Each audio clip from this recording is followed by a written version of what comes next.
सूरज को निगलते बाल केसरी नंदन की ये तस्वीर आपने देखी होगी। संजीवनी बूटी के लिए द्रोणागिरी पर्वत उठा लेने वाली ये तस्वीर भी आपने देखी होगी। माता सीता और मर्यादा पुरुषोत्तम राम को वंदन करने वाली ये तस्वीर भी आपने देखी होगी। और धरती पर अनंत भक्तों को आशीर्वाद देने वाले अजर अमर हनुमान जी की ये तस्वीर भी आपने देखी होगी। लेकिन आज हम आपको संकट मोचन की 2 तस्वीर ऐसी भी दिखाएंगे जिनके बारे में शायद ही आप जानते हो। क्या आपने कभी लेटे हुए हनुमान जी को देखा है? हाँ, वो हनुमान जी जो विश्राम की मुद्रा में अपने भक्तों को आशीर्वाद देते हैं। आज हम आपको ले चलेंगे ऐसे 2 अद्भुत मंदिरों में, एक प्रयागराज में और दूसरा है गुजरात के अरावली जिले के साकरिया गांव में।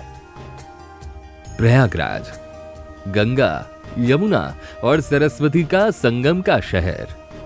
ये स्थान सिर्फ तीर्थ स्थल ही नहीं बल्कि इतिहास और संस्कृति का प्रतीक भी है। यहां स्थित है वह अनोखा मंदिर जहां हनुमान जी लेटे हुए मुद्रा में विराजमान है।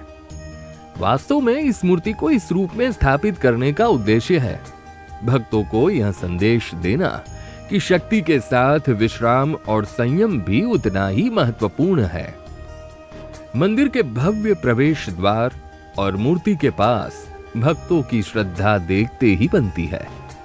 यहाँ हर साल हजारों भक्त आते हैं हनुमान जी के दर्शन कर जीवन में ऊर्जा और शांति प्राप्त करते हैं। अब चलते हैं उत्तर गुजरात की पहाड़ियों की ओर। अरावली जिले में मोडासा के करीब आए साकरिया गांव में यहां भी प्रयागराज के जैसे ही विश्राम अवस्था में दादा की प्रतिमा विराजमान है, जिसे भीड़ भंजन हनुमान जी मंदिर के नाम से भी जाना जाता है, जिनका निर्माण कार्य कुछ इस तरीके से चल रहा है।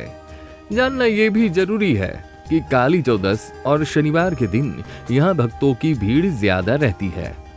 भक्तों का कहना है और गुजराती अखबारों में भी छपा हुआ है कि मंदिर का इतिहास महाभारत काल के समय का है। पांडव जब गुजरात से होकर गुजर रहे थे तब उन्होंने दादा की पूजा की थी। वक्त बीता और स्वयंभू प्रतिमा मिलने के बाद इस प्रतिमा की पूजा भी की गई थी। कहा जाता है कि जो भी भक्त सच्चे मन से दादा की शरण में यहाँ आता है उसकी मनोकामना जरूर पूर्ण होती है। दोनों मंदिर चाहे प्रयागराज हो या साकरिया गांव एक ही संदेश देते हैं, शक्ति, भक्ति और विश्राम का संतुलन। यहाँ हनुमान जी हमें यह याद दिलाते हैं कि भक्ति केवल शक्ति में नहीं बल्कि शांति और धैर्य में भी है। अगर आप भारत की यात्रा पर हैं तो इन मंदिरों के दर्शन करना न भूलें। ये न सिर्फ धार्मिक अनुभव देंगे बल्कि मन को भी शांति और ऊर्जा से भर देंगे। पूरी खबर देखने के लिए धन्यवाद दोस्तों।